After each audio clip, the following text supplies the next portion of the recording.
Hello and welcome. In the previous clip, we discussed the Fermi paradox and all the problems associated with it.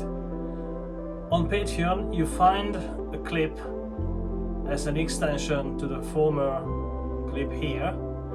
And in that Patreon clip, I explain why I have reasons to believe that the Fermi paradox was also part of a psychological operation.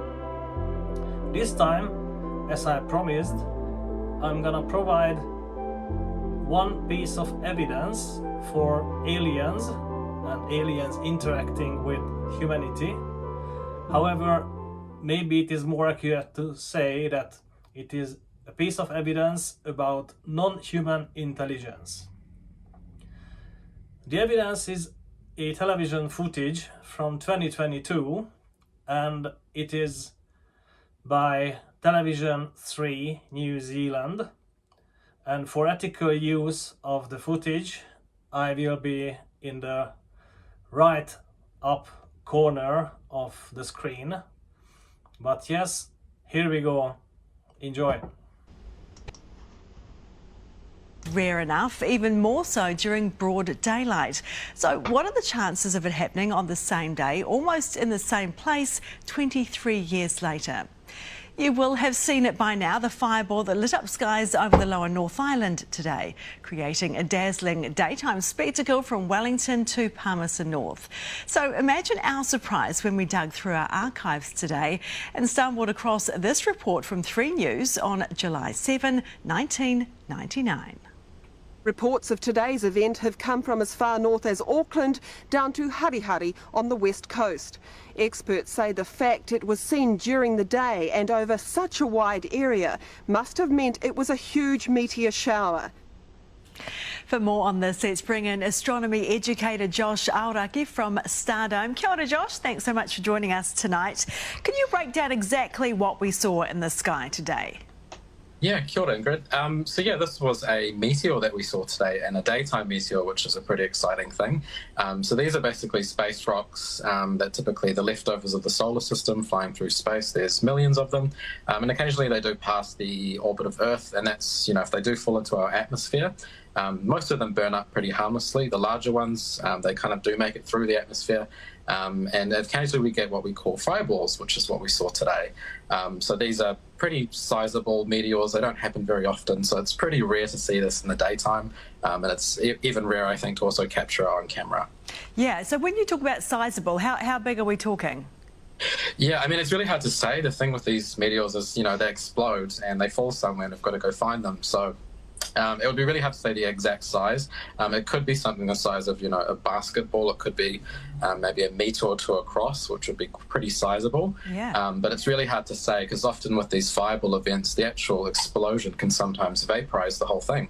So there might be no trace of it. It may have fallen to the ground, but yeah, we'll have to kind of see where it went. The search is on, isn't it? So how Yes. rare, you say this happens occasionally, how rare is it for it to happen in broad daylight and with this rumbling sound, which is pretty loud by all accounts? Yeah, honestly, I think it's quite exciting. The thing about meteors is it's not rare per se for a meteor. I mean, we estimate that about 100 tons of space debris falls to the Earth every day.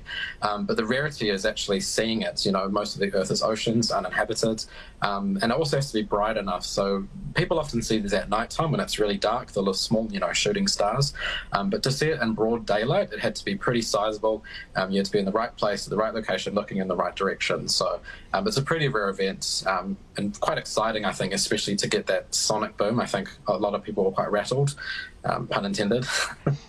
Is it anything to be scared about, these things flying through the air and plummeting to Earth? Not per se. I mean, these things are really rare. We do get some really large meteors. There was an event over Siberia in 2013, something really similar. It was a meteor, we think, about 30 meters, and that exploded in the sky over the city of Chelyabinsk, and that shockwave was much bigger than the one we saw today. It actually caused damage on the ground and injured people. But such events are really rare. We don't expect them to happen very often, maybe once every 100 years. and much bigger asteroids, like the ones that wiped out the dinosaurs. We know most of those ones, and we track them. So there's definitely nothing to worry. That's reassuring. Now, something else, another theory I want to put to you. We mentioned there was another fireball around the same place on July 7, the same day back in 1999. Don't want to read too much into this, but should we book you in again for the 7th of July 2045? Can we expect another one?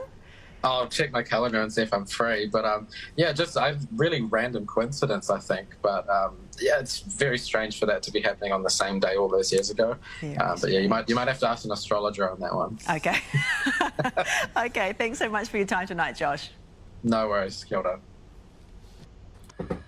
As we could see, even the journalist raised the question of what the chances are that two meteors arrive at New Zealand's airspace on the same day, 23 years apart. Even though the astrophysicist or the astronomy educator did not attempt to answer this question, it is possible to evaluate the likelihood or the possibility of such events. Now, we need to factor in two components to assess the likelihood. One is how often such sizable meteors arrive into Earth's atmosphere. Unfortunately, there are contradicting views about it. In articles, I didn't really find the appropriate or the accurate frequency. Some say every day. I find it incredible. Some say that it is just very rare, sometimes in every second or third year. Now, just to be very optimistic about the statistical chances that these events were accidental and by random, I will use 10 meteors a year. Now, the other factor is the surface of New Zealand compared to the globe's surface. And New Zealand is about 270,000 square kilometers, and this is less than 0.1% of Earth's surface altogether. It is roughly about 1/2000. It's not large. Now, we can treat the events separately, but it is more interesting to combine and estimate the combined likelihood of these events happening. Now, if we believe that there are 10 meteors a year, and New Zealand is 1/2000 of Earth's surface, that would mean if the spread of these meteors arriving on Earth is equally distributed, that means in every 200th year, New Zealand will see one meteor arriving. Well, okay, let's assume that in 1999, New Zealand was due to see such a sizable meteor arrive. Okay, after this, the chances that the 7th of July will be picked is actually easy.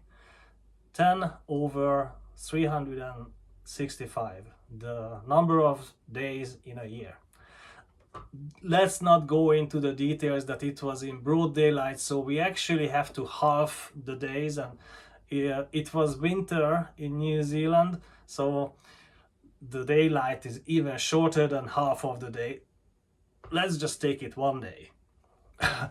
Now, if every 200th year see one meteor arriving to New Zealand's airspace, sizable meteor, that will mean that for the next 200 years, it is the 200th year when it is the most likely. Arriving in the 23rd year is much less likely, even though the events are independent, which means the other day it can also happen again. let's not go with that, and let's just use the law of large numbers from probability theory. Now, after 23 years, the chances are 23 over 200 times 10 over 365.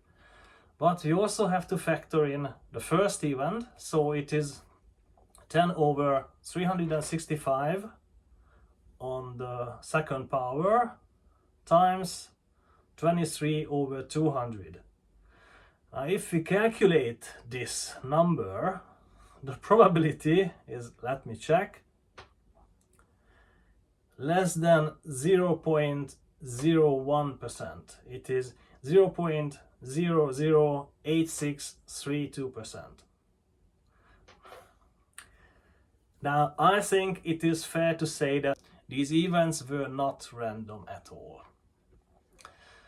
It would be more elegant to provide the motive why aliens or any non-human intelligence would send such a strange message.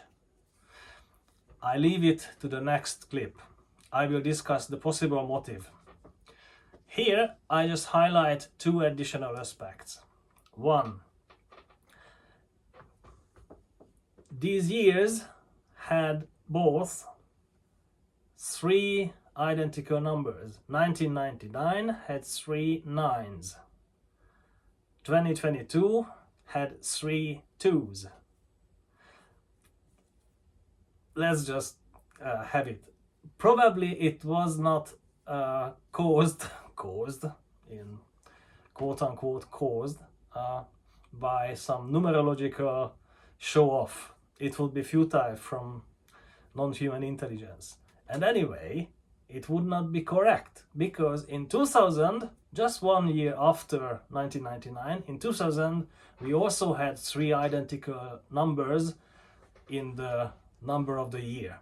So 3 zeros. That would be interesting, but anyway, it's not numerological miracle at all, okay?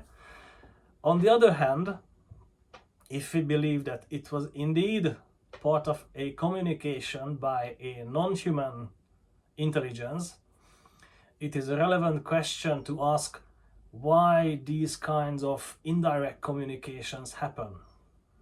Why the communication is so obscure and easy to misunderstand or not even identify.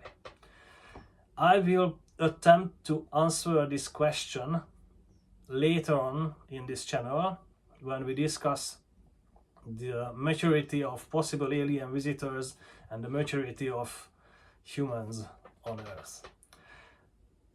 For today, this is it. I hope I provided some convincing argument why there is non-human intelligence around Earth and they also interact with us. Please comment if you have any better idea how to calculate the probability of these rare events. And also don't forget that on Patreon I provide an additional discussion about the third meteor which was mentioned in the clip by Television New Zealand, the Chelyabinsk meteor in 2013. Thank you for watching today.